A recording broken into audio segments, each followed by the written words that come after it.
Happy 4th of July, everybody, and welcome to the Vague Movie Review episode 21. How fitting is it that the episode after our epic 20 episodes episode is a holiday, right?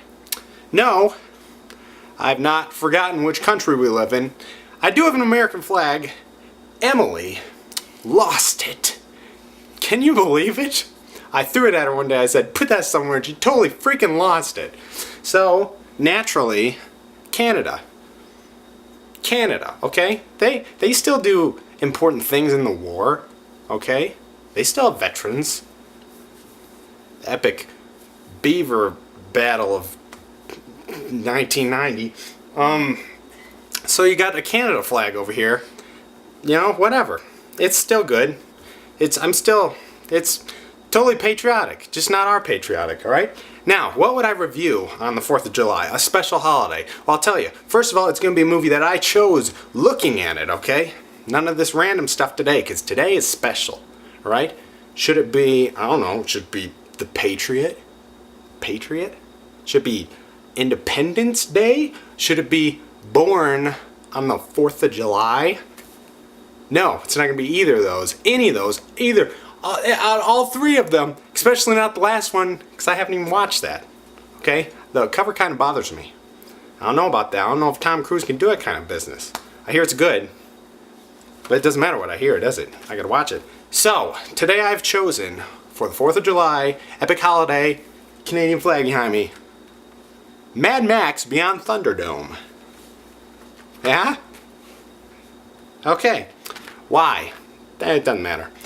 I love Mad Max. I will have to say that this movie specifically, it's a trilogy, this movie is definitely my top 5 action movies. Definitely.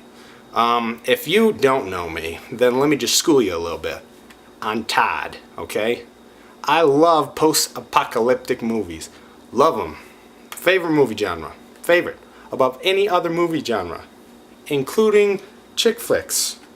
The first one is just titled Mad Max. Then we got Road Warrior. Then we got Beyond Thunderdome. The first one is totally different than the other ones. Reminds me of the what's that? The freaking Army of Darkness, Evil Dead trilogy. The first one is totally different than the other two because the first one was made super duper independent before anybody knew anybody in the cast. Nobody knew Bruce Campbell.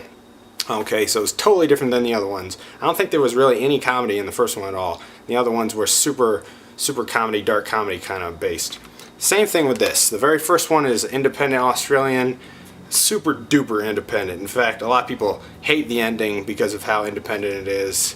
It's got weird pacing. Totally different, but they throw in some comedy. The second one gets way more interesting, first of all. You got some jokes in there, and the third one is zany compared to the other ones. Just zany. Alright? Anyways, back to the subject. Back on task. Mel Gibson. This is before Mel Gibson was insane. This is before he was all with the hate speech, the anti with the girls, and the Jews, and the drunkenness. Okay? This is way before that. This is when he was the dude. He was the man. Okay? Mel Gibson. And it's got a little bit of Tina Turner. Tina Turner. Zany. I told you this one was zany, right? She's not in the other ones. This is fun. It's a fun movie. It's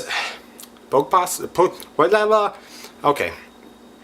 Go figure, since I mess up words so much that my favorite movie genre is this giant, hard to pronounce word. Okay, post-apocalyptic.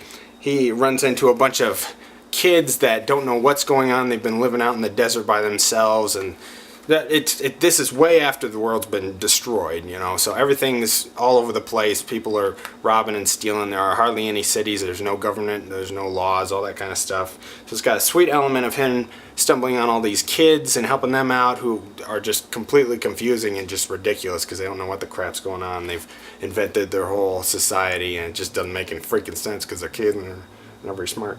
And then you got Tina Turner in the freaking Thunderdome. I don't know if you can see that. Thunderdome is a big fight cage. 2 men enter, 1 man leave. 1 man leaves. And it's just fun. It's a fun movie from beginning to end. It's got a lot of awesome action. Got some fun original story points in there. It's got some really funny acting, but it's some fun acting at the same time. So it's not just where you're laughing at the whole movie, because it is entertaining. and I thoroughly enjoy it. I really like the second one too, like this one better because I like the extra comedy thrown in there. And the first one I do like, but I wouldn't watch it very much just because it's super independent and pacing's all whacked out. Alright, so Mad Max Beyond Thunderdome, Mel Gibson before he sucked. Okay?